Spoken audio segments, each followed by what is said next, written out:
দেশে জঙ্গিবাদের কোনো অস্তিত্ব নেই। শব্দটি ফ্যাসিস্ট আমলের রাজনৈতিক হাতিয়ার হিসেবে ব্যবহৃত হতো বলে মন্তব্য করেছেন স্বরাষ্ট্রমন্ত্রী সালাউদ্দিন আহমদ। কোস্টগার্ডের প্রতিষ্ঠাবার্ষিকীর অনুষ্ঠানে তিনি একথা বলেন।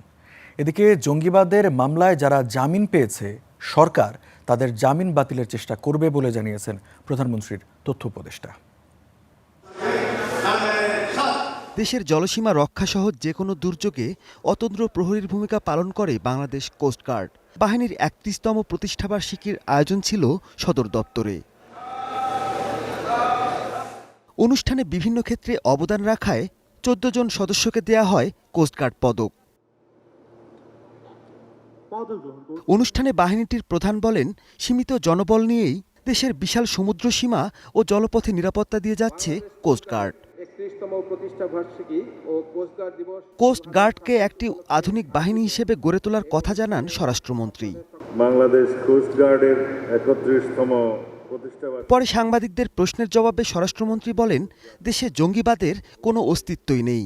আমাদের দেশে এরকম কোনো তৎপরতা নেই। কিছু এক্সট্রিমিস্ট গ্রুপ থাকে, পৃথিবীর সব দেশে এরকম অ্যাক্টিভ থাকে। এর আগে সচিবালয়ে সংবাদ সম্মেলনে প্রধানমন্ত্রী তথ্য উপদেষ্টা জাহিদুর রহমান বলেন, জঙ্গিবাদের মামলায় যারা জামিন পেয়েছে তাদের জামিন বাতিলের চেষ্টা করবে সরকার।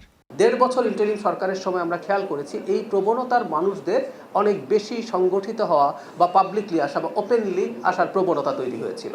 সেটারই খানিকটা ইম্প্যাক্ট আমরা বলতে পারি। এই সরকার এগুলো কমব্যাট করবে।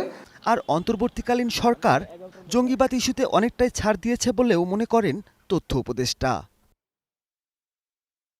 Mahmudul Hasan, star news, Dhaka.